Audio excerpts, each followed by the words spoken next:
This podcast is sponsored by nobody. Hey dudes, this is Catherine Mary Stewart, Maggie in The Last Starfighter, and Reggie in Night of the Comet, and you're listening to Tommy Throwback Kovac in Splat from the Past. And remember, the whole burden of civilization has fallen upon us. Hey dudes, welcome to Splat from the Past, the only 80s themed horror sci-fi show where things can get totally radical. Now today, I will be welcoming the man, the myth, the legend, Bob Perlow. He was the legendary warm-up guy for a lot of sitcoms back in the 80s and the 90s as well. And he had a very unique career because he really pioneered a different kind of warm-up guy comedy. He was like a crowd work, audience interaction kind of a guy, which was very unique at that time. And it's going to be great to have him on today. He's also a legendary sitcom writer. He wrote for Laverne Shirley, Mork and Mindy, Newhart, Mr. Belvedere, Full House, Webster, Who's the Boss. He also played the TV reporter in one of my favorite movies of all time, the apocalyptic sci-fi / Christmas classic Night of the Comet. And yeah, he's just had this amazing career, and he has a book out. It's been out for a long time called The Warm-Up Guy. It's available on Amazon, and it's going to be a great conversation today, and I'm looking forward to it. It's been a stressful week, I'm not going to lie. Very stressful week. 3 historians blocked me because their hubris just couldn't take it, and I'm so friggin' mad about it. However, I'm not going to dwell on it. I'm going to have fun because Christmas December is going very well, and I have got a lot more toe curlers coming up. So yeah, here is my interview with Bob Perlow.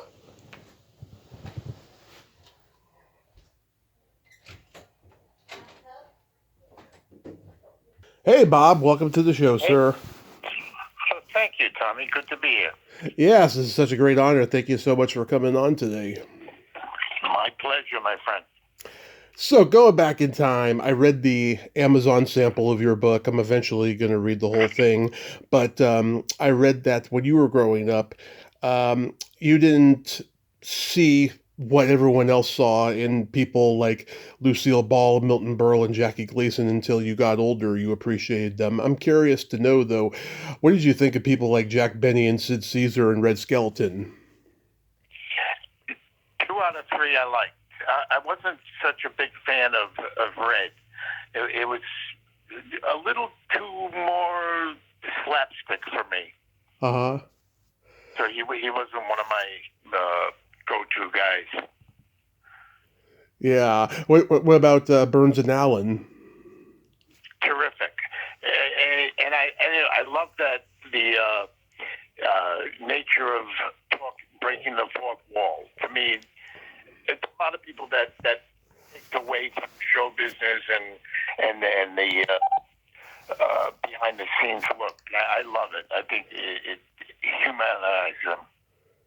Yeah. You watched the Ed Sullivan growing up in those days? Oh yeah. That was a staple in anybody my age. That was you saw the new comics new then. Wayne and Schuster, Rodney, Jackie Vernon. They usually had one comic on per week on Ed. Yeah. Do you remember seeing the Beatles on Ed Sullivan? Oh yeah, God. I was already in college, but my God, it changed the world, changed everything.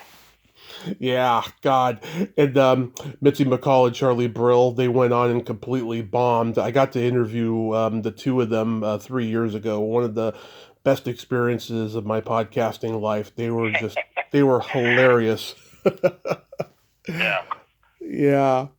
I also read you were into the Mickey Mouse Club. I was too. I could not stand the Mickey Mouse Club of my generation, but the original, nothing beats it. I mean, what was it about the original Mickey Mouse Club that you liked?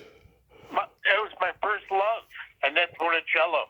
Mm-hmm. And who didn't know what the demo of your audience is, but Spin and Marty, every kid that I know wanted to go to that camp, way out there on the Triple R. Yeah. Do you remember that, or is that? I saw Spin and Marty a little bit later, but yes, I know Spin and Marty. Yeah, who didn't want to go to camp with them? And for Marty to have a butler stay at the camp. I mean, it was ludicrous, but it was afternoon, you know? Yeah.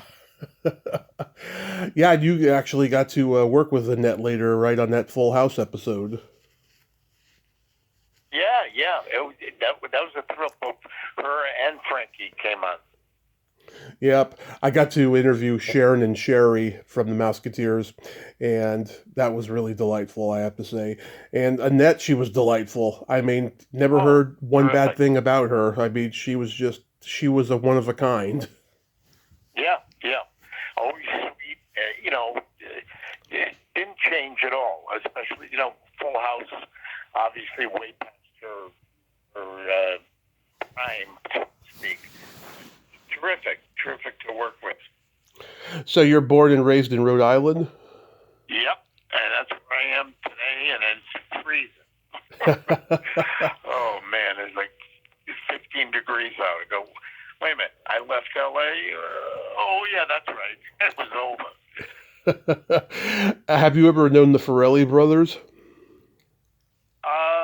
I met them. They were on The Tonight Show when I was working there for, I think they came on 2 or 3 times. And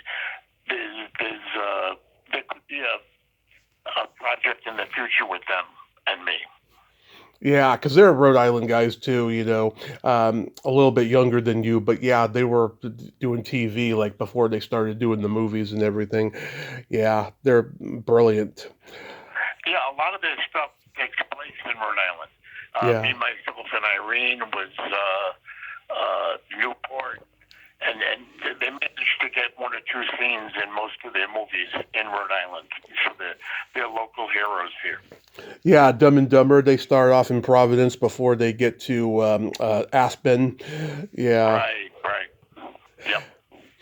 So when you first got to LA, you worked for Discount Travel, a bus tour company, is that it? Oh, my gosh. No, I'm sorry, what was the rest? I had a laugh at Discount Travel. What was the rest of the question? Yeah, so I can imagine that was probably an aggravating job. I mean, I like people, but like not that much to care about a job like that. Oh, I loved it. It was me. It was the best training ground for what eventually happened with my career, which is mostly doing warm-ups. And to be on a bus for 2 weeks with the same crowd on the microphone on the bus, nothing after that would have seemed difficult. Wow. Especially doing a warm-up where you enjoyed the show and you were watching it more as a fan, and then when we had the breaks, I had to get up and talk. But 2 weeks on a bus tour was no problem. Okay, nothing weird ever happened, like kids spitting at you or something like that. No, not really. It was just it was people on a discount tour trying to make the most of it. Just to give you an idea, it was 2 weeks, including airfare. Most of the people left from New York. Well, actually, all of them did. They came from New England and New Jersey on this 2-week tour, including airfare, hotels, not food, but round trip, and it was $500. Wow. So you go, it was the time. It was, in the 70s or 60s, everything was cheap. Nothing was $500. You could live at home for $500 for 2 weeks. So you can imagine the places that we stayed. It was awful. and I took the brunt of it, but it rolled off my back. It was, in the back of my mind, I'm going, Hey, you spent $100 for 2 weeks in California. Come on. And Vegas and Yosemite, San Francisco. It Wow. was, it was interesting. Yeah, God, that's insane. So during that time, is that when you go to the Groundlings? Towards the end of it, Uh, so I was living in LA and being a tour guide, I was roommates with Jay Leno, hmm and I would be going for 2 weeks at a time. And at the end of that, I said, "Jesus, look at Jay. He's doing the Comedy Store and the Improv every night. Show Yeah. business seems like fun." And so I joined up with the Groundlings, and it was the first so-called class of the Groundlings. They didn't even have a permanent home then. They did it out of the Improv. And I took a few classes and was ready to go into the stage. And when that happened, surreptitiously, I got the job on Laverne Shirley as a writer. So I had to pick one or the other because the Groundlings was time-consuming, and so was Laverne Shirley. And I was there as a writer. Yeah, I'm friends with a lot of the early Groundlings, like Terry Bolo and Tracy Newman and Phyllis Katz, and I knew Lynn Stewart. She was fabulous. Lynn, yeah, she just passed. She was great. I know. Love Lynn. It was like a nightmare because she was just a ray of sunshine and she was so positive and supportive of people. It was just, the world is a lesser place without Lynn Stewart. Oh, I agree wholeheartedly. Another one that was early on, and I think she's in failing health now, was Edie McClure. Yes. Now, and her crowning achievement, I mean, she's done tons of stuff and was wonderful, but she was a car rental agent in planes, trains, and automobile. When Steve Martin comes up against her, and she's got that deadly smile, Yeah. keeps turning him down. Yeah, that was actually the crew that was there. I joined the classes in the Groundlings right after Lorraine Newman left to do Saturday Night Live. Did you know Paul Rubens? He was in my class, yeah. Yeah. Oh, Class. Each year they have a bunch of people they pick, and Paul was started with me the same day. I met him at a horror convention in 2019. Oh my God, just the sweetest, most authentic guy. Oh, he was wonderful. And he's so prolific and just a great talent. What a show. Yeah, I saw the documentary about him recently, and Yep. I saw that too. Yeah. yeah, it was wonderful. Were you good friends with Gary Austin? Good friends? No, friends. Yeah. Because again, my tenure there was toward the end of and the beginning of the Groundlings in the new theater. So I was kind of gone when we were just starting to get cooking. But I took the right path, I think. Yeah. Do you remember if you were there when they did that controversial Easter sketch? No. Yeah, it's funny. I talked to a lot of people who were there during that time. They don't remember it. Yeah, Doug Cox had written this controversial Easter sketch where they were making fun of the Last Supper and so forth. And so many people were offended. They walked out on Easter Sunday, and then backstage, Doug was just flipping out, going, "What happened? I wrote this funny sketch," and Phil Hartman put his arm around him and said, "You can say all you want about Jesus, but don't fuck with the resurrection." Yeah, it's all timing. Maybe you should do it on the Monday after. Yeah. I just saw Doug. There was another group that I was involved with called Off the Wall. Oh yes, I know them. And Robin Williams was in that one. And that was in the 70s. And 3 weeks ago in L.A., they had their 50th reunion show. And I flew out for that. I saw Doug. But it's not like they've been gone and said, "Oh, it's been 50 years." They have not stopped in 50 years. They still do shows. Yeah, I know they're one of those improv groups that never stopped, even though Yeah. many people may not know them and stuff, they're very respected by the improv community. Oh yeah. Yep. That's my forte. Absolutely.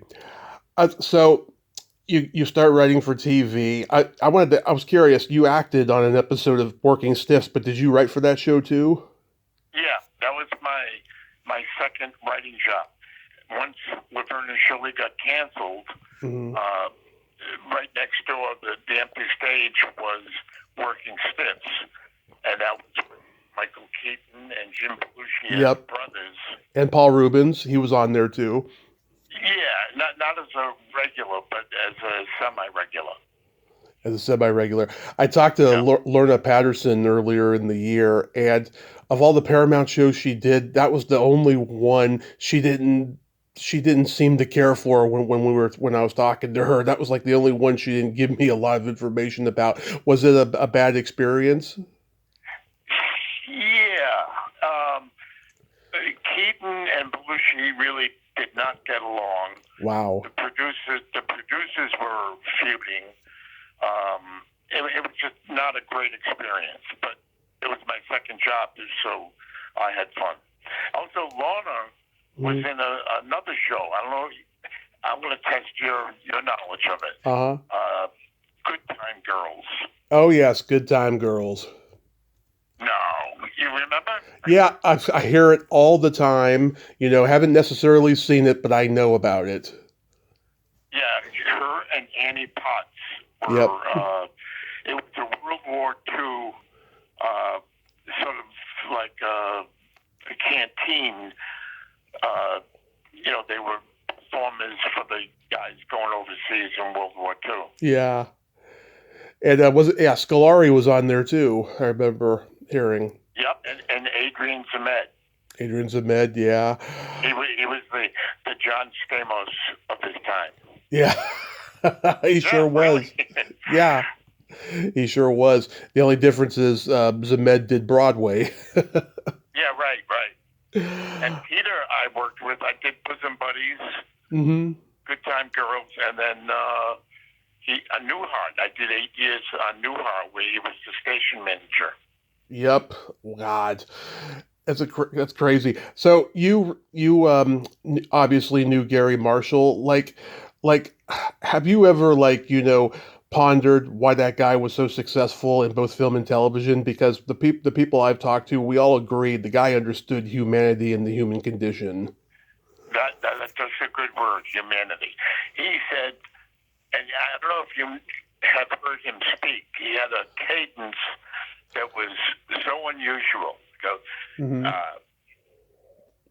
When he told me, and it's the start of my warm-up career, Mm-hmm. and we're on Laverne and Shirley, and they had warm-up guys, just as writers used to go up into the warm-up. And one night, he said, "Bob," like that, "Bob, the audience is a little dead tonight.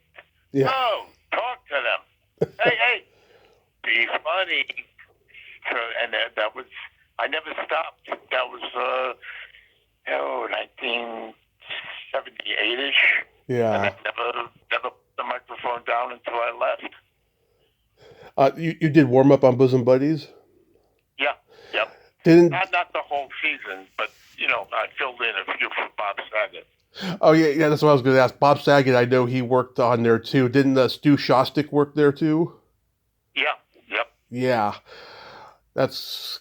Back then, God, it was such a small community, Hollywood. There was no internet, and everybody knew each other. Oh, matter of fact, I worked on Cheers, Mm-hmm. and the building that Cheers was in, not the sound stage, next door, literally across the hall, was Family Ties. Yep. They were both wildly successful. However, Mm-hmm. it would ruin. They would be so upset if they came in second. When I say they, either one.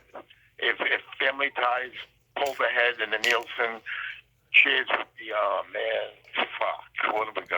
then the next week it would be reversed. But that was the nature of Paramount at the time. It was such a busy studio. Everything was there.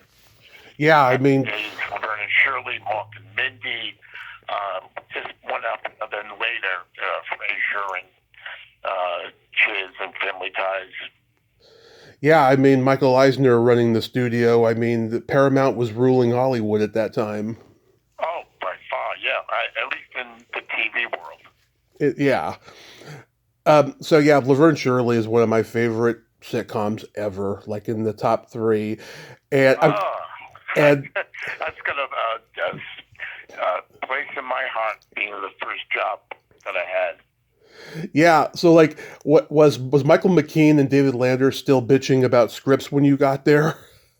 Oh yeah, Yeah. and so were Penny and Cindy. I mean, the story, and it's been going around forever. We would have a table read on Monday, which meant all the actors with the first blush of the script, which they had over the weekend, and go around the table. They would read it, and then either Penny or Cindy would go, wait a minute, and sniff the actual script and go, what's that? Oh, I know, this is shit, and throw it in the wastebasket, which meant when we went back to the offices, there'd be menus waiting for every nice restaurant in LA. The good part was we could order anything, and it would be terrific. The bad part is if you're getting a menu at 5:30, that means you're going to be working till 2 or 3 in the morning. So good food, bad time. Yeah, I mean, David told me before he passed, he said that he took a script once and burned it with his cigarette lighter. Oh, yeah. And that would be in front of the writers. I mean, otherwise it's just he would do it at home, but they wanted to get their point across, so it was in front of us. And that meant, rewrite from page 1. And again, it would take, they'd take time out at 10 o'clock at night for the meal, and then you'd be working till sometimes dawn. I mean, it was insane. I mean, the machine had to be fed. I mean, we would have to have a show on Friday regardless. Yeah, I know, of course, Penny and Cindy, they were famous for their arguments. I mean, you could be on the soundstage and they could be in the parking lot yelling and you could hear them. Well, you have to realize that Cindy felt she was from a point of weakness because Penny was family. I mean, her brother was the producer. Her father was one of the exec producers, Tony Marshall. Mm-hmm. Brother was working, so you can imagine how Cindy felt going up against the family, even though they were very, very fair. Mm-hmm. in giving Cindy, they bent over backwards. Eventually, Cindy and Penny had a thing called favorite nations, which meant whatever one got, the other would have to get.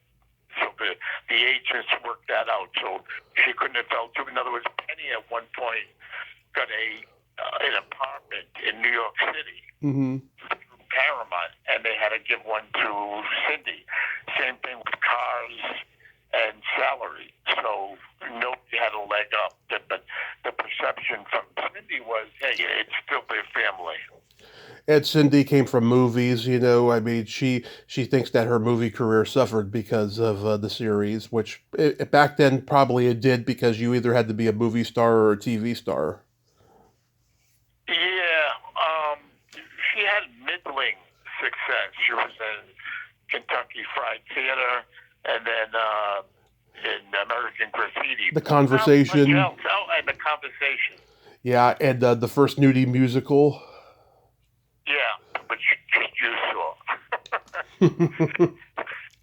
Yeah, among the episodes you wrote is the bank robbery one with Lorraine Newman. That's actually two episodes from the Hollywood era that I actually like, because I think the show got kind of stale when they moved to Hollywood and stuff. But that was a good one. Where did you come up with that plot? I have no idea. It's like, oh my God, that's a million years ago.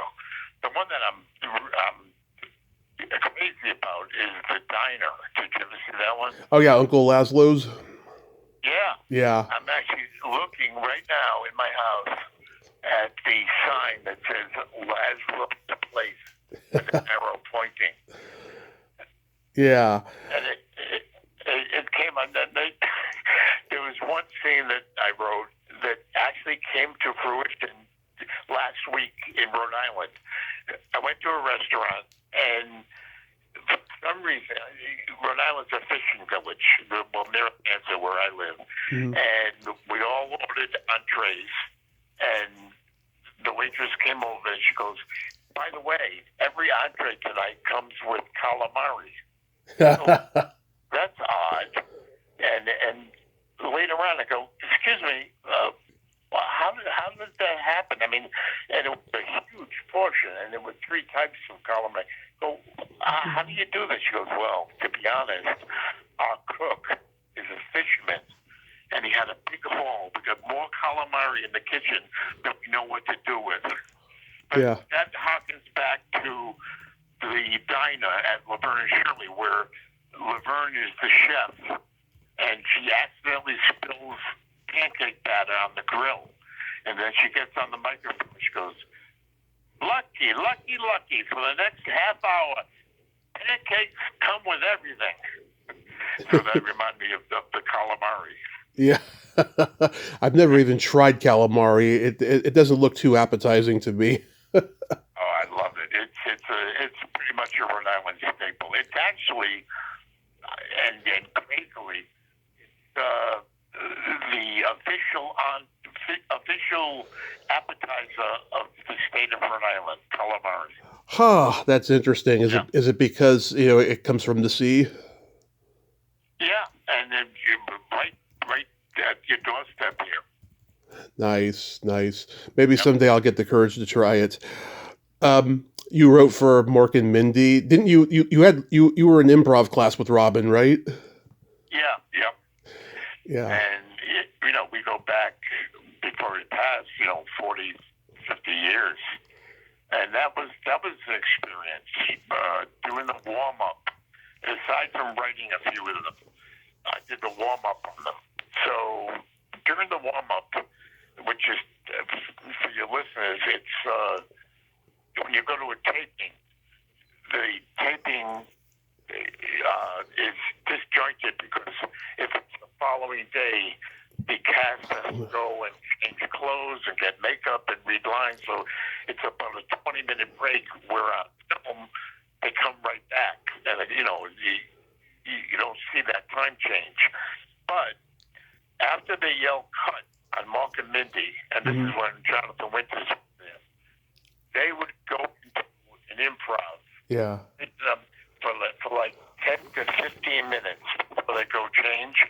And then it was me and the audience. And I go, folks, what you just saw was brilliant and funny. And you are very lucky to do it. If you think I'm going to compete with that, I'm not. Let's just talk. Yeah. So, a comic, and I was not a comic, would one up, because that's the nature of the comedy business. But I was a warm-up guy, and I said, I'm not going to compete with that. How you guys doing? And we would just talk. Mm-hmm. But brilliant stuff. I wish that someone would have filmed it. I mean, to see the two of them go at it like that. What was the class Harvey Lembeck? No, it was. Okay. It was off the wall. D. Marcus was the head of it. Oh, okay. Yeah, I when I saw the HBO documentary about Robin, I saw him in the off the wall people, like, just improving and stuff. Yeah. He may have even been a student there at one time. I mean, he's probably in his 80s by now. Yeah. Did you get to meet and talk with Jonathan Winters on that show? Oh, yeah. Matter of fact, the first day when Jonathan was there. They were rehearsing all week.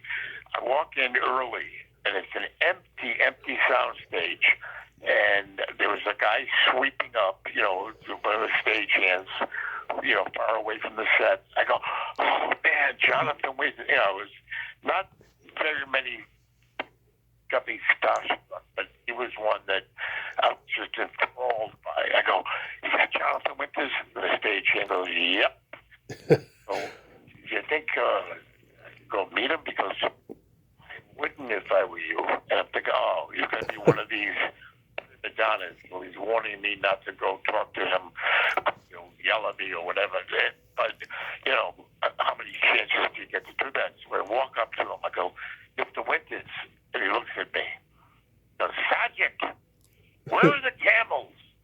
And for the next 10 minutes, he was my sergeant on a safari in Africa. And after that, the stagehands, after Jonathan Leslie, I tried to warn you. It wasn't that it was a prima donna. It's just that everyone he met, he got into an improv with. And it would take up 10 to 20 minutes. Ain't that just crazy how Robin and Jonathan Winters were very similar? There were two very manic depressive guys who could just turn on the funny and turn on the improv just like that. I mean, just, out of nowhere. It's just like they just had very unique, similar minds. Oh, yeah. I mean, Jonathan was the hero of Robin. So it was like kids met when Jonathan joined the cast. Yeah. They were magic together. Magic. Yeah, that's too good of a word, but yes, they were, absolutely. Then, this is not on your IMDb, but I heard you mention it when you were on Ken's show. You wrote on Taxi? Yeah, I did the warm-up on Taxi. And again, another brilliant show. Before you called, I wrote down some stuff. There is nothing on the air today, comedy-wise, that I would watch twice. I mean, it's such a barren landscape, sitcom-wise. I mean, The Neighborhood, George Lopez, this new DMV, The Neighborhood. I mean, they're unwatchable. I feel so blessed that I came along when I did with Taxi, Cheers, Newhart, just one after another of golden sitcoms. Yeah, did you get to witness the crazy antics of Andy Kaufman? Not on Taxi, because I was in between, and I didn't do that many of them. But I saw him many times at the Improv early on. I mean, brilliant. Yeah, a guy in another time zone is what he was. Yeah, but more of a performance artist than a traditional stand-up guy. Yeah, I mean, he even said himself, "I've never told a joke in my life," and it's true. I mean, you look at it; it's just him doing visual, him just doing crazy stuff. I mean, he was like always going into character. I remember even Robin saying in one of his last interviews, he's like, "I only had one conversation with Andy outside of character, only once." Yeah, I remember Jay telling me he went up to him during the course of Taxi and said, "Andy, someone called for you." He goes, "I'm not Andy, I'm Tony. Who called?" He goes, "I can only tell Andy." And he left it at that. So that was, they had a good relationship too. Did you ever go to those Paramount parties? Yeah. Yeah. Oh, God, yeah. That was the perks of Hollywood were phenomenal. I mean, openings, cutting the velvet line, years, Playboy Mansion, the Playboy Mansion, and the Playboy Mansion. Yeah. Yeah, that was, at the time, it was a good thing. Now it would be, going to the Playboy Mansion. You must be it's a different atmosphere with the Me Too. But it wasn't what people thought it was. It was just a great party. Absolutely. I mean, there's footage, I've seen and stuff. It's just like, yeah, everyone was just having a good time. Good, Oh yeah, good, and the clean fun. food was phenomenal. I mean, you know what? It's like uh, when you go to a wedding Hmm. and being Jewish, I don't know if it's a Jewish thing or not, but unless you get to the buffet and the shrimp early, there's nothing left after 5 minutes. At the Playboy Mansion, there was jumbo shrimp left over at 5 in the morning. So that I know it's a minor thing, but just shows you that every little aspect of it was great, and it was 6 different parties a year. And people, oh, that's misogynistic. It really wasn't. Yeah. Girls wanted to go just as much as guys. It wasn't like the orgy that is thought of when you think of the Playboy Mansion. Oh, It yeah. was just great parties. Oh, yeah, you'd see guys like Warren Beatty and Robert Culp hanging out there. Oh yeah, and Crosby. Yeah, Tony Curtis. You want a drink? No thanks, Bill. That'll be fine. I'll make my own. So you worked on Newhart. It's funny. I always thought the '80s Newhart was a little bit better than the '70s one. I don't know. I mean, they both had really good writing and really good cast, but there's something special about that '80s one. Like, what do you remember about doing that one? Loving. I couldn't wait for Friday. I mean, well, just to give you a quick, Mm-hmm. three quick little stories. Bob, unlike a lot of other actors on shows, would come out when I was doing the warm up before the show and do 5 minutes. It would be the same 5 minutes every week for 8 years, but Yeah. it would ingratiate him to the audience, the studio audience. So once the show started, in their minds, they're going, "Oh, that's Bob. He was so great, 5 minutes ago." Mhm. Whereas with going back and forth, Madeline Kahn, I did "Oh Madeline," Oh, yeah. and she would not come out during introductions, and she was a movie star. Mm-hmm. But people wanted to meet her just to get an idea of who she was. But being a theater person, she would not come out for introductions. So it hurt the initial beginning of the show because they didn't have any idea of who she was as a person. So that hurt her. And we were on Newport. One of the finest examples of ending a show was the end of Newhart, where I didn't even know how it ended. Nobody knew except the crew and obviously the actors, but the audience. It was 8 years of Newhart, and at the last episode, they put the curtains up, the studio went dark, and you heard action very softly, and Bob would go, "Ah, ah," and then you'd hear Emily, Suzanne Plachette, who had a very unique voice, very deep like this. Oh, yeah. And the audience, it sent chills, and they went crazy. Then they removed the curtains, and you saw them in the bed. They reenacted the same bedroom they had during the first show, which Yeah. the Check It Cheese. And it was just one of those nights where you go, "Oh my God, we're here for history," because it is historic, and not many shows get to do a last episode. Right. Most shows are canceled during the summer, and then the people just don't come back, so it's left unfinished. And I was lucky enough to be at Newhart, Cheers, and Friends for the very last shows of the series.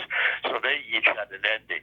And of course, the most famous ending was Mary Tyler Moore, where they all walk out of the newsroom Yeah. as one. And then she comes back in and shuts the light off. But it's a thrill to be at the last show. I mean, it's sad because it's the last show. But at least there's closure where most of them didn't have it. I mean, MASH had it, but there was no audience. Yeah. There was the one camera. Yeah, I remember when I saw the last episode of Newhart. I hadn't seen the original series yet. About a year later, Nick at Night started showing the Bob Newhart show and the Mary Tyler Moore show. Right. And so I didn't get the joke with Suzanne Plachette waking up next to him, but now, of course, I do. And it's just, I think it's one of the most brilliant endings ever. And it harkens back to one of the worst moments in show business, which was it Dynasty? What was the original one? Dynasty. JR. Oh, Dallas. Dallas. When, what's his name? Larry Hagman. No, the brother, Bobby Ewing. Patrick Duffy. Patrick Duffy. Yeah, he wanted to come back to the show, so the way they did it was they opened it with him in the shower, and what he said, the past 8 years were a dream, which was really unsatisfying. Whereas with Newhart, it made kind of sense. Yeah. And did you notice that they reenacted the same bedroom? Did you catch that? Oh yes, and Yeah. and they did the cliffhanger. Was it Dallas or Dynasty? There was a cliffhanger where the entire family got shot and killed, and then when the next season episode came, it turned out that it was just a revisionist history cliffhanger. I know. Yeah. What are we going to do? I know. We'll make it a dream. You know, it's lazy writing. You know, rather than say he was wounded, or just a clever way of bringing somebody back rather than just saying it was a dream. But the Newhart, because it's a sitcom, you know, there's certain liberties you take.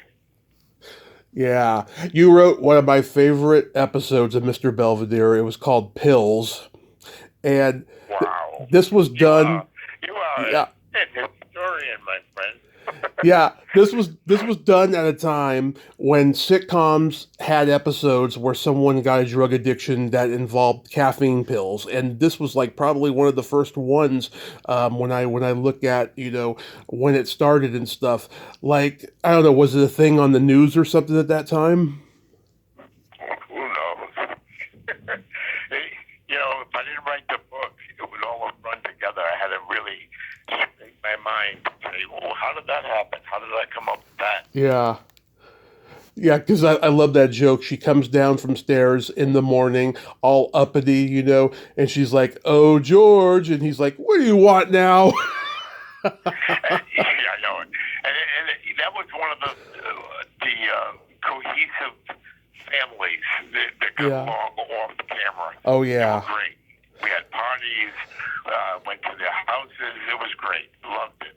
I've talked to Tracy Wells. Yeah, she still talks to all of them to this day, and Michelle Matheson, who played her friend and stuff. Yep. Yeah, that was a very well written, funny sitcom, and I think it kind of gets swept under the rug because it was a family sitcom and not like a Cheers or a Taxi where it's all adults and everything. But still, I think it's just as sharp and just as clever as those shows. Yeah, and it was just a middling hit. It wasn't. Yeah. Gangbusters. It was just there, and Yuka was a great guy. What a nice man. Oh yeah, and he was one of Johnny Carson's favorite guests. Yep. No, he was full of stories, and sorry to see him go, but it's a time of life. Yeah. Then you wrote one of my favorite early Full House episodes when Danny turns 30 and his car gets destroyed. I just got a check in the mail last week for 38 cents for writing that. It's like a ball that keeps bouncing, but each time it bounces lower and lower. Yeah. Wasn't the car named Bullet? The what? Wasn't his car named Bullet? That's what he called his car on that show. Oh, yeah, I don't remember that. Yeah, I always remember little details like that because I've seen the episode so many times since I was a kid. Like, I always remember stuff like that. No, I Thanks. mean, I was working 7 days a week, either doing warm-ups or writing or acting, so you'll excuse me if I don't recall everything. Yeah, it's okay. It's okay. I heard you on the Full House podcast, and you guys were talking about those days and stuff. So, like, you're doing warm up there and stuff. And would Bob ever just come out on occasion and start riffing with the audience? They all would. Mm-hmm. Again, I just said a few minutes ago that Mr. Belvedere was a family. Mm-hmm. This was a real family. When I went back 2 weeks ago, we all got together at Jeff Franklin's, who is Yeah. the Producer. and we started the same day on Laverne Shirley, so we go back eons. I mean, Jeff and I have been friends since 1976. Yeah. Laverne Shirley. His name came up in conversation yesterday. I was talking to one of the cast members of the movie Summer School, which he wrote. And he's a very brilliant writer as much as a producer as well. Oh yeah. You know who directed, right? Carl Reiner. Yeah. Comedy royalty there. Now, and my name is in it. Perlow Realty. oh yeah. and then Jeff wrote another film. Love Stinks. Oh yes. See that? Yeah. Oh, and he wrote just one of the guys, and there's a character mentioned named Neil Perlow. I remember. Yeah. Yep. That just came to me when you mentioned that. He mentioned my name in summer school. I was like, wait a minute, he also mentioned it in just one of the guys. Yeah, right. I did. I forgot about that. And I was in Love Stinks, which, by the way, is semi-autobiographical. That was Jeff's very thinly disguised relationship with one of his many girlfriends. Wow, I think I saw that movie when it first came out. I haven't seen it since. I'll go back and watch it. Yeah, I had a stretch to do that one because I played the warm-up guy for the fictitious show. Were you in the Australian movie Stunt Rock? Yes. Are you kidding me? I got. You and I are the only persons that would know that stunt. Oh my God. Yeah, actually, how that happened was they came to the Groundlings and said, who wants to be in a movie? And they picked me. And Phil Hartman was in it. And Yana. Yana Nirvana. Look at you. Yeah. These names are like part of my life. Get out of my life. Yeah.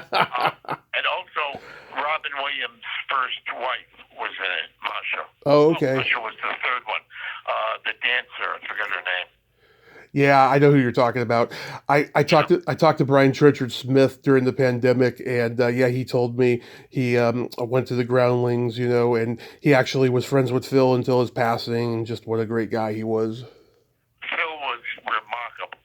Not only was he brilliant as an actor and a writer, but he had more esoteric hobbies.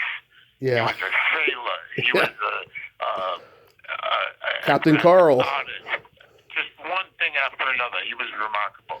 What a sad way to go. He designed the cover of Poco's album Legend. Wow. I didn't know. I know that. Yeah, he was doing album covers before he got to the Groundlings. He did artistry for that. Yeah, and of course he was a sailor. He was Captain Carl. Yeah, right. I mean, he didn't go as Captain Carl, but he was a true Renaissance man. I mean, so many hobbies and skills, and terrifically funny. I mean, on SNL, he was remarkable. You said when you said on Ken's podcast, but you also said it in the book. Nobody knows you from Night of the Comet, and I love that movie. It's one of my favorite movies of all time. It's become a huge, and I do mean huge, cult phenomenon. In fact, I never thought in my lifetime I would see a cult phenomenon of it, because when I was a kid, I thought I was the only one who had seen it. I know it. it didn't do well in release, Hmm. but it became that cult phenomenon later. I mean, the Comet, and yeah, I was on the TV in her room. Yeah. And you remind me of Dick Clark when he's hosting the New Year's Eve party at Times Square because you got all those people, behind you, and you got that big old microphone and stuff. Yeah, Look at you! Wow, Tommy, you're like a historian. I am. I am a historian. I identify as one.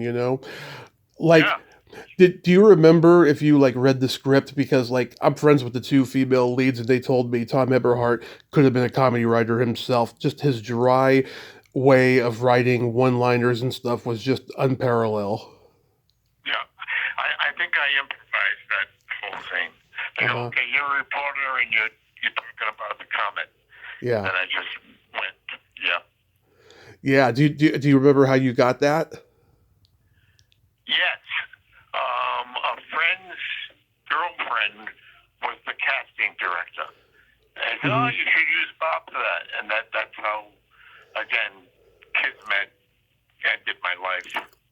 Really, Yeah. I had no idea. I mean, as a kid growing up, I said, boy, I want to be a warm-up guy when I grow up, which was ridiculous because I didn't know what a warm-up guy was until I got to Hollywood, like 30 years later, and fell into it. Like I said earlier, Gary Marshall just said, go, be funny.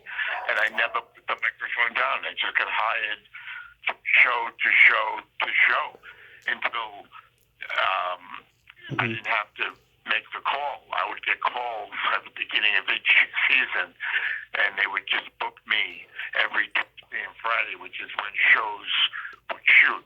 And there weren't many professional warm-up guys at all. I think I may have been the first. I wasn't the first warm-up guy, but I think I was the first one to make a living at it. When I first started, they would just give you $50 to go out and talk, and I turned it into kind of an event where, oh, here comes Bob. I added music and giveaways and made it into almost like a party. Yeah, and like you, I own the original poster in my room, and I tell people don't buy a frame from Walmart. It is so cheap. I can't hang it. It's like on the ground up against my wall. It's been like that for 8 years now. Now, which one is that? For Night of the Comet. I have one of it. It's the same one, and I had it framed, and it's coming apart. I have to bring it in to have it reframed. I have the big poster, and I had to hunt it down because go, what can I get? And finally, there was a house that had it, and they sent it to me, and I put it in a big frame. You played the warm-up guy in Danny DeVito's The Ratings Game. Did you know him from Taxi? Yeah, yeah. Yeah. That was a thrill. Yeah, that was. And when I tell people about it, they go, "That's a very clever premise." Yeah. I mean, to take all the Nielsen families, put your people in, and send them on a cruise that never ends. It was a pretty smart. And also, that's the type of guy, tire guy, who wants to be in show business. That's why people who are looking for money for projects Yeah. go to dentists and lawyers and doctors. He's a frustrated guy. Oh, I should have been in show business. I'm funny. Hmm. Instead, they get a producer credit given a couple $1,000,000 or a couple $100,000. Yeah. Yeah. Oh God, I used to see it all the time on Showtime when I was a kid, and yeah, I mean, it's a pretty good TV movie, and it was the first one for Showtime, actually, first TV movie. Um, Yeah, it was new ground, absolutely. And it was Danny's first foray into what he Directing, later became, which is a huge force in the industry. and it's also his most lighthearted film he's directed because he directs pretty dark movies. Oh, yeah, yeah. Yeah. You just go, wow, Danny DeVito. You look for the name at the end of the credits, and whoa. And nothing comes to mind. Hoffa. Hoffa, Throw Mama from the Train, Death to Smoochie, Yeah. The War of the Roses. Yeah, those are pretty dark movies. I think he directed Drowning Mona. I can't remember, but he likes to do really dark kind of comedies when it's on his terms. Yeah, and he's brilliant. I mean, just so good. Yeah, you played the warm-up guy in Gary Shandling's Showtime special, Alone in Las Vegas. Did you know him pretty well? Oh, Gary? Yeah. Oh, yeah. We go back, spend a few Thanksgivings together. A troubled guy, not a happy man. Yeah. And I did the warm-up for it's Gary Shandling's show. That was a good show. I liked that show. This is a theme for Gary Shandling. Even that alone, the theme song was brilliant. That was a pretty good show, yeah. I mean, I did like the Larry Sanders Show, but like it took me a long time to get into the single camera sitcoms. But like as far as 3-camera sitcoms go, I did like the It's Gary Shandling Show. Yep, but Larry Sanders, because later on in my life I worked on The Tonight Show for 15 years, is so true to that genre that it's amazing. And he turned down The Tonight Show after Johnny. Oh yeah, He was on the short list. yeah, because he did like 40 appearances on that show as a comic, and then I think he guest hosted a couple times and didn't like it. Well, he saw the absurdity, which you can see in the Larry Sanders Show, of the phoniness of the interview and the machinations behind the scenes, the whole theater of that. Mm-hmm. I didn't realize how brilliant he was until I saw that HBO documentary, because they showed footage of him just like on an off night at the Comedy Store in like 1981 or whatever, and God, he was just slaying them. Oh yeah, and I would be there every night because Jay and I were, like I said, roommates, and he would go there every night to work out. So, I would just tag along. Also, here's a little known fact that you probably don't even know. Jay and I picked up Bud Friedman, who's the owner of the Improv, at the airport one day. He's not living in LA yet, but he was out looking for locations. And Jay and I took him all around Hollywood. And Melrose Avenue was, at the time, kind of a derelict-looking place. But he saw this building, he goes, that's the one. And that's how he found the Improv in L.A. on Melrose. Wow. Which, as we know, later became very avant-garde shops and, a shopping mecca. I always considered the Comedy Store to be the avant-garde, comedy club, whereas, the Improv has always been like the professional, comedy club. But yeah, in its day, God, the Comedy Store was very subversive. And I still, even though it's changed considerably in terms of the structure of the place, the system in place behind the scenes and stuff, it still has that feel to it when you walk in there. Oh, yeah. And I was there the night that the Improv burned, and we were all on the sidewalk going, wow, look at that fire. And then someone said, wait a minute. That's the corner of Laverne. That's the Improv. And that's the night it burned down. Only the comics who are still alive and are keeping their mouths shut, only they know who truly set that fire. Then there's always been a conspiracy. It was probably either Ollie Joe Prater or Biff Maynard or one of those guys. Without a doubt. There was such an acrimonious relationship between Bud and Mitzi. I don't doubt it for 1 minute. It can never be proven in its ancient history, but it seems like that's a likely suspect. I remember when you were on Growing Pains playing Bobby. Was that a good gig? Jeez, look at you. Yeah, I actually saw that on CTV just the other night. Yeah. And was that the one where I was the reporter? Yes. Yeah, the cameraman. Yeah, well, Bobby. I was very close with Alan. Yeah. Alan Thicke. Alan Thicke, yeah. Yeah, so I was in his wedding party, and we spent a lot of time together. I knew his first, second, and third wife, and a tragedy, but the tragedy being him dying before he was 70. But if you're going to go out, he was playing hockey, which he loved, with his son, who he loved, Mm-hmm. and he had a heart attack, which meant there was no suffering. So, sad that he's gone, but not a bad way to go. No. And yeah, he was like probably one of the most beloved guys on TV. Oh yeah. I mean, did you know him when he did Thick of the Night? No, we met on Burlington. Okay, yeah, because it's funny. I watched Thick of the Night on YouTube, and I'm like, oh my god, the innuendos they got away with and stuff. You couldn't do it today. And Arsenio as his backup guy. Yeah. Or kind of a co-host. No, but Alan, he was huge in Canada. I'm still very friendly with his brother, and his father passed away a week ago in Canada. Oh, God. At his sister's wedding. So, we were real tight. He was a good guy.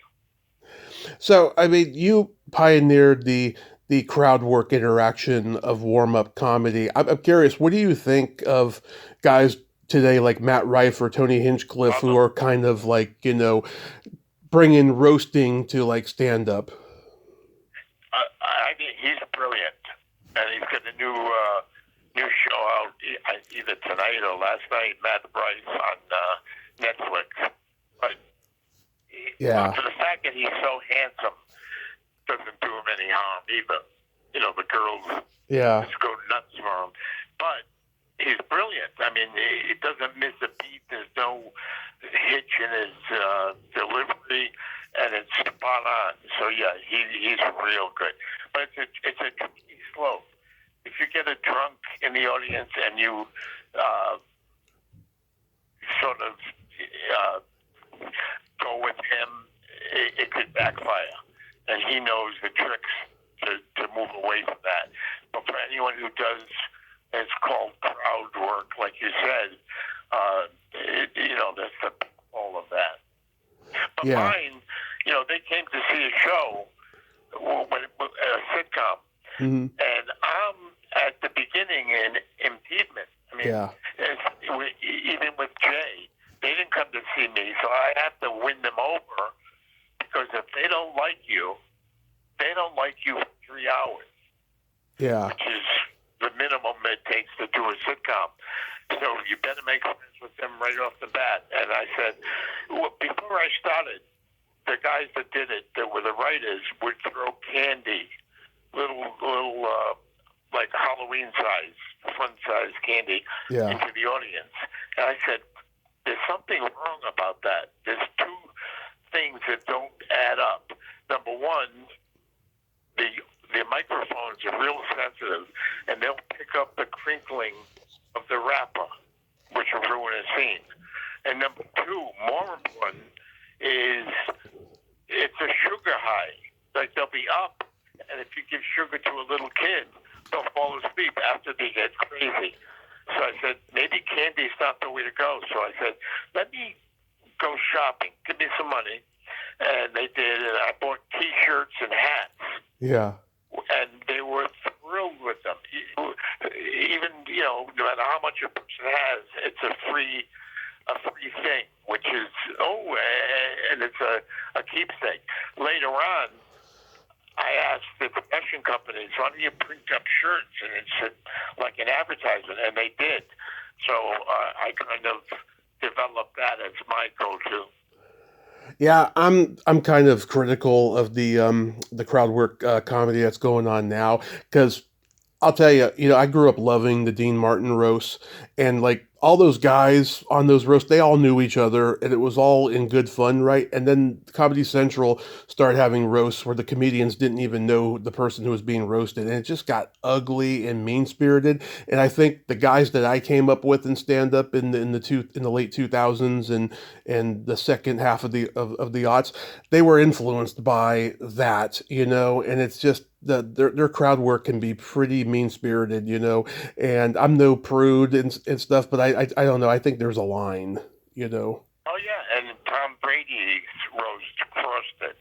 Yeah. I mean, Oh, that was yeah. just mean. And also, just harking back to that, Chevy Chase. Yeah. They couldn't even get anybody to say anything good about him. So it was brutal. I mean, and he was bad. I mean, it just skewed him. And these are people that didn't know him personally. They just didn't like him. Yeah, I mean, he had a handful of friends there. You know, he had Belzer, and I think Lorraine was there, and Paul Schaefer, and that was about it. Like, nobody else was the rest there. of them, the Belushis and that ilk didn't show up. Yeah, Bill which is Murray, weird. they didn't like him. Yeah, it's And, sad. and proven later in his career when they hated him on Community, where he was homophobic, racist, and just difficult. I mean, Yeah. you know, he's not the Chevy, and I love him I do too. in the movies. I mean, Yeah, National Lampoon Vacation, yeah. Christmas, brilliant. Fletch, oh my God. Fletch, yeah. The way he plays like a reporter sleuth is just brilliant, and his voiceover narration is just hilarious with the deadpan delivery followed by a joke and stuff. It's just brilliant. I love that Oh, movie. yeah. But not a nice guy. No, unfortunately. Yeah, I mean, towards the end of my stand-up days, there was a guy who was starting in the open mics. He was a Hindu Indian guy. He was a few years younger than me, and what he would do is he would go up on stage, and his crowd work to all the comedians is if he was social media friends with them, he would dox them with their drama that they're having based on what he's seen on social media. And myself included, so many of us guys had to be held back to go up there from kicking his ass because that was just not right. And nobody laughed either because nobody knew us. You know, it was an open mic and stuff, you know, and eventually he got banned from going to the Bay Area open mics. And then I heard he made his way out to LA, and I'm sure he got banned there too. Good. That's a good story. Although it also brings up when Robin Williams was at the Comedy Store. Mm-hmm. If he was in the room, the comics wouldn't go up. Yeah. He was, as you probably know, was notorious for, and it wasn't actually stealing. If you read into it, he was just like a sponge and didn't do it purposely, and would be so apologetic after he ruined the joke because he would do it on Carson. And the comic who did it at the Comedy Store, where Robin saw it, would do it with another crowd, like, "Oh, you're doing Robin Williams," where he's the one that came up with the joke. Right. And Robin appropriated it. yeah, I heard a thing about that too. With like Richard Pryor wouldn't go on before Eddie Murphy because he was afraid that Eddie would steal his jokes, which he never did. It was just an insecure paranoia. I hope someday somebody writes a book about their relationship because I've heard mixed things. Some people say Richard loved Eddie, and other people say he hated him, especially when they made that movie Harlem Nights and stuff. But like, yeah, I just thought that was an absurd rumor. Did you see the Eddie Murphy special? The documentary that just came out, I haven't seen it yet. I just heard. Oh, it's great. Oh, it is? Yeah. But you have to also read into it that he was in charge. Yeah. That you didn't see the warts and all. You just saw, it was a little self-deprecating, but not what you would expect if it was going to be totally honest. After that Charlie Sheen one I saw recently, I can't stand documentaries where the subject is still living because they take no accountability for their actions and they're just like, here, I'm still relevant, and it's like, no, you're not. Yeah, right. You know, it's over. You should have. When it was over for me in LA, it was time to leave. You don't want to be the guy in Ralph's where somebody goes, "Didn't he used to be?" I didn't want to be that guy. Yeah. The Tonight Show guy. Oh, Johnny. You talk about Johnny, no, right? Jay. Oh, Jay. Oh, between him. Johnny was rough. Yeah. He wasn't that guy you saw come out and, oh, I want to hang out with Johnny. He was dark. I know the guy who just wrote a book about him, Mark Malkoff, and Mark and I did not gel together when we did our interview a few years ago because I wanted to do real talk about Johnny, and he just wanted to praise what a great Tonight Show host he was because he was one. I'm not saying he wasn't, but yeah, he was pretty rough. You know, he ran that show like the mob, pretty much. You know, he's like, I say who comes on here and all that crap. Oh, yeah. Yeah, what he did to Joan Rivers. I worked on that show, too, with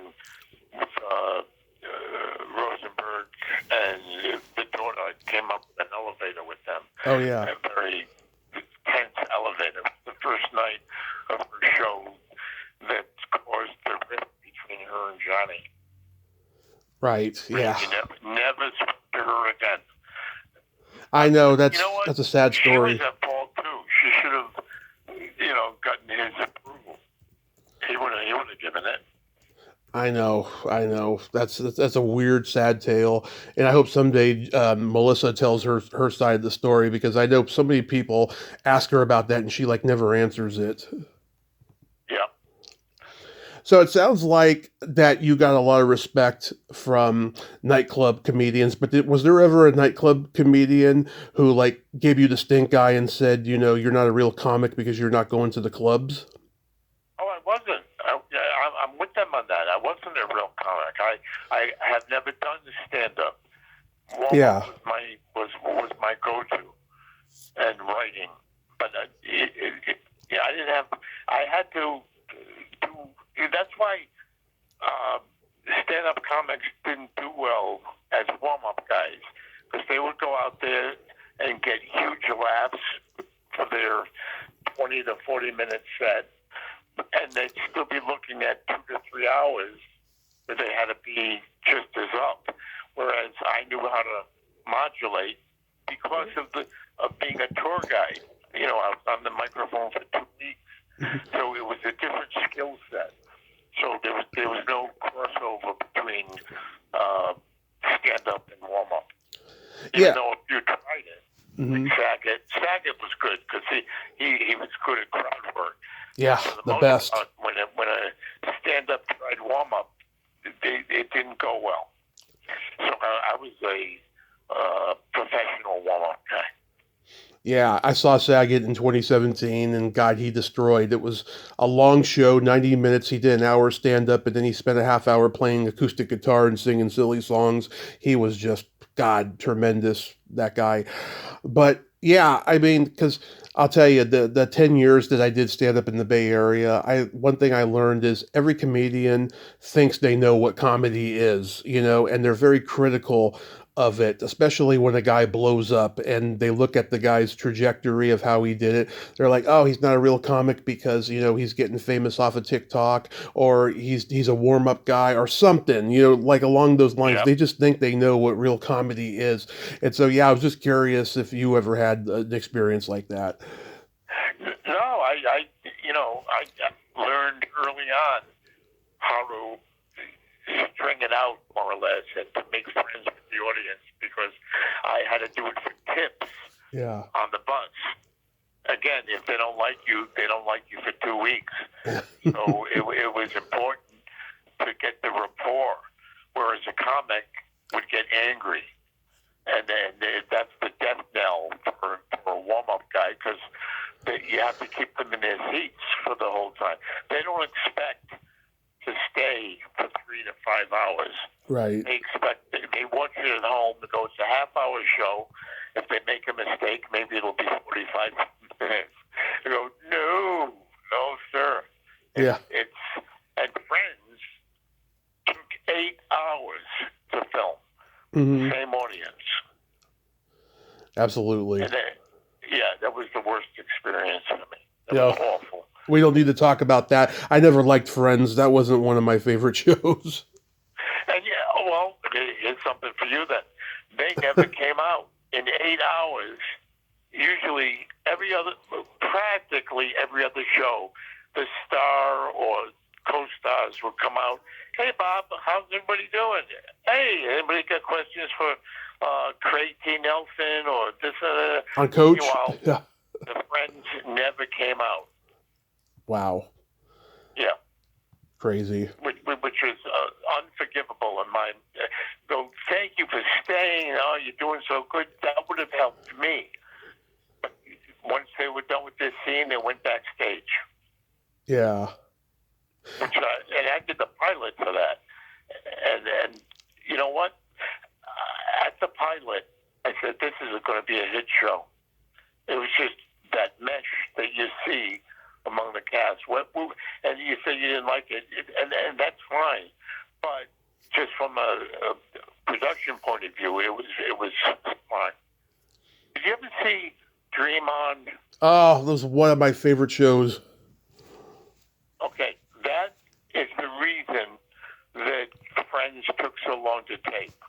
And the reason is the two producers, Marta Kaufman and David Crane, were behind Dream On. Mm-hmm. Dream On was no audience, and it took until the early hours of the morning for them to shoot because they didn't have to worry about keeping an audience. And they thought, oh, this is the way to do it. So when they developed Friends, they used the Dream On way to do a show, which was just keep on doing it time and time again, 5 times in each scene. And with, the first time it's done, the audience laughs.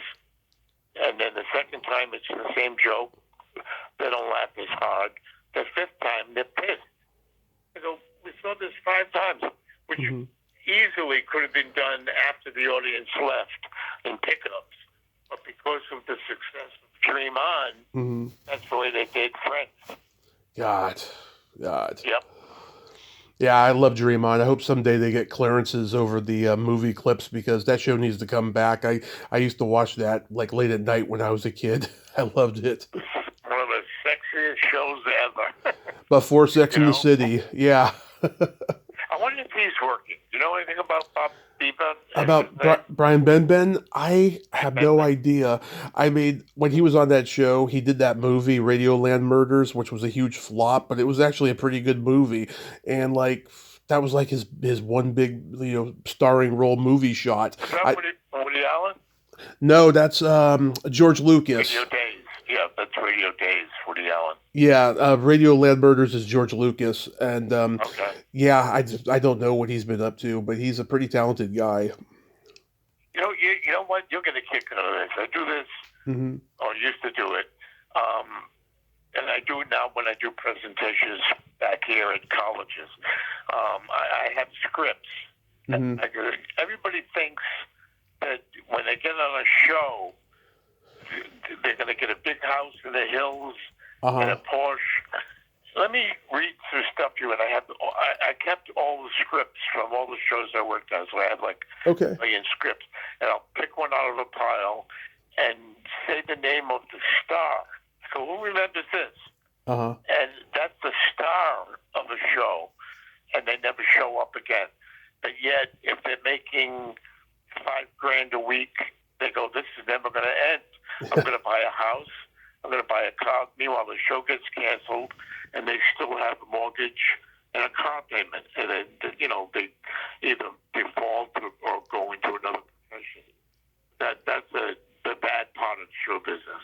It is. Never mind someone who gets a guest spot on a failing show. I mean, they're never. You don't even recognize the names. Sadly, unless you're me. Yeah, right. So to wrap this up, how did you meet our mutual friend Billy Van Zandt? I know Teresa, his wife. Yeah.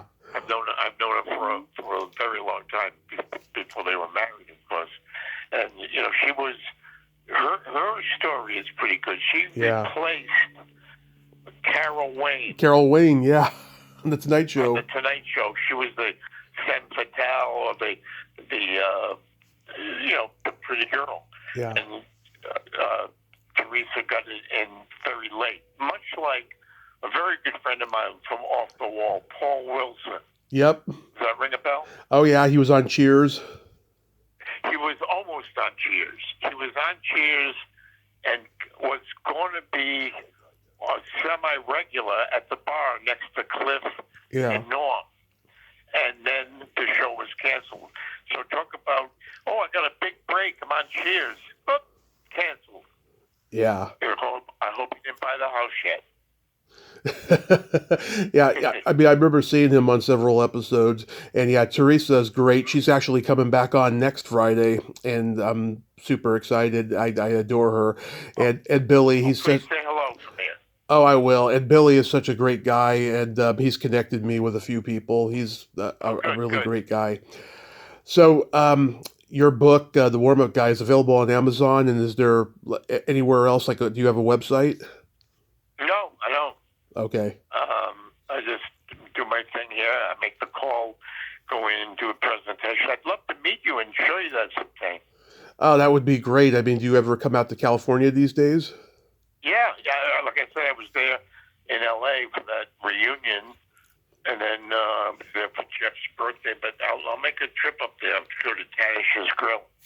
Yeah, I mean, I'm in the Bay Area in Modesto, and I go out to LA every once in a while. I just went for the first time in 6 years post-pandemic back in June, and I'm definitely going to go out again next year at some point. All right, give me a call, maybe we'll meet up. Absolutely, that would be fantastic. And all right, I thank you so much for coming on today. I hope you have a Merry Christmas and a Happy New Year, and be safe out there. Same to you, Tommy. It was a pleasure. Thank you so much for having me. My pleasure, sir. Thank you. All righty. See you. Okay, bye-bye. Well, there you have it. Bob Perlow, ain't he a cool dude? Oh my God. Not only did we get into his career, but we got into the weeds of comedy in general, and it was fabulous. I don't have conversations like that too often. He is a total mensch and just a legend and humble, and I just enjoyed every moment of that conversation, and it was magical, I have to say. The key word is magical. I mean, as everyone knows, I'm a comedy lover, and I love talking to the right people about comedy, and I just can't get over how fabulous that was. Well, until next time, this is Tommy Throwback Kovac saying, there's no shame in living in the past because the present sucks. Later, dudes! The whole world celebrating. The whole world celebrating night.